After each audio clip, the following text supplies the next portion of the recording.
दोनों हाथ नहीं है, लेकिन फिर भी हौसले कम नहीं। जिले के गोविंदपुर में स्थित उर्दू प्राथमिक विद्यालय गायढेरा में सहायक शिक्षक के रूप में बच्चों को शिक्षा देने वाले मोहम्मद अकबर अंसारी के दोनों हाथ नहीं हैं, लेकिन फिर भी उसने हार नहीं मानी। अकबर ने बीए की पढ़ाई पूरी की। अब वह सरकारी स्कूल में बच्चों को शिक्षा दे रहे हैं। अपने पैरों से ही वह ब्लैक बोर्ड पर लिखते हैं। उनके पैर ब्लैक बोर्ड पर हाथ की तरह चलते हैं। एक टेबल का सहारा लेकर वह ब्लैक बोर्ड में लिखकर बच्चों को पढ़ाते हैं। उनका यह हौसला देख हर कोई उनकी तारीफ करते नहीं थकते हैं। 1999 में अकबर ने मैट्रिक की परीक्षा पास की। उसके बाद 2001 में इंटर और फिर 2009 में इग्नू से बीए की डिग्री हासिल की। अकबर अंसारी ने कहा कि दिव्यांग को पहले काफी प्रताड़ना झेलनी पड़ती थी। लोग काफी ताना भी मारते थे, सामान्य व्यवहार नहीं किया जाता था, लेकिन फिर भी हार नहीं मानी। लोगों के ताने ने ही हमें अंदर से और भी मजबूत बनाया।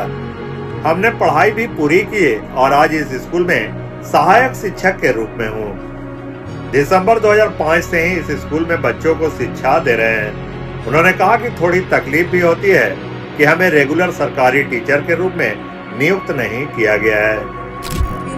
कि आप एग्ज़ाम में क्वालिफाइड कुछ नंबर कम जाते हैं सर, और पासिंग मार्क्स ज़्यादा रहते हैं। हम पैर से लिखते हैं, उतना कन्वर्ट नहीं हो पाता सर। और हमारे साथ कोई भी मान लीजिए राइटर भी नहीं मिल पाता समय पर, इसी कारण से नहीं हो पा रहा सर। मांग क्या करते हैं सरकार से हम मांग करें सर, हमको हमारी स्थिति को देखते हुए सर आप हमें परमानेंट कर दिए सर। आपका ज़िंदगी पर एहसानमंद रहेंगे सर, हमारे बाल बच्चे आपके एहसानमंद रहेंगे। वहीं अकबर अंसारी से शिक्षा लेने वाले छात्रों ने कहा कि हमारे टीचर बहुत अच्छा पढ़ाई कराते हैं।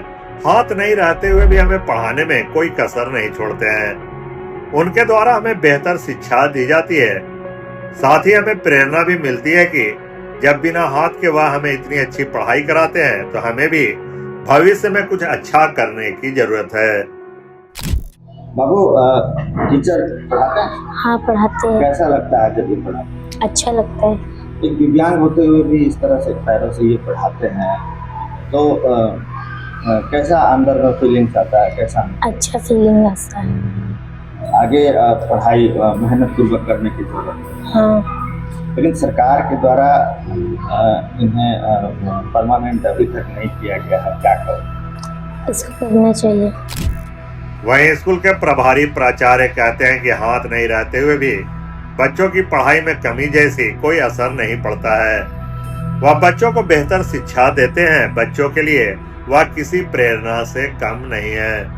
स्कूल में से भरपूर योगदान है, योगदान में कमी नहीं है। टाइम पे आना, बच्चों से बातें करना, वो सब के लिए कोई दिक्कत नहीं है। टाइम से आते हैं, टाइम से जाते हैं, बच्चों को सही रूप में ईमानदारी रूप में पढ़ाते हैं, क्लास में रहते हैं। थोड़ा सा लाई उनको पैर से ही काम करना पड़ता है। ब्लैक बोर्ड पर इसको हाथ तो नहीं हम लिख पाएंगे, पैर से ही लिखते हैं। बाहर का काम इनको जो करने कुछ होता है समय, तो उसी के साथ किसी को सहयोग देना पड़ेगा तभी जाकर होता है। लेकिन ये बच्चों के लिए जो है प्रेरणादायक है, क्योंकि ये पैर से लिखते हैं, सभी लोग समान हैं। तो क्या लगता है बच्चों को इससे खास प्रेरणा मिलती है? हाँ, किस तरह से इस बात को थोड़ा डिटेल्स में बोलिए कि बच्चे देखते हैं कि अकबर साहब पैर से जब लिखते हैं तो बच्चे अपने आप भी समझते हैं कि जब अकबर साहब पैर से लिखते हैं तो हमें भी किस तरह से लगन करके और आगे बढ़ना चाहिए। इसका अनुभव उन पर होता है।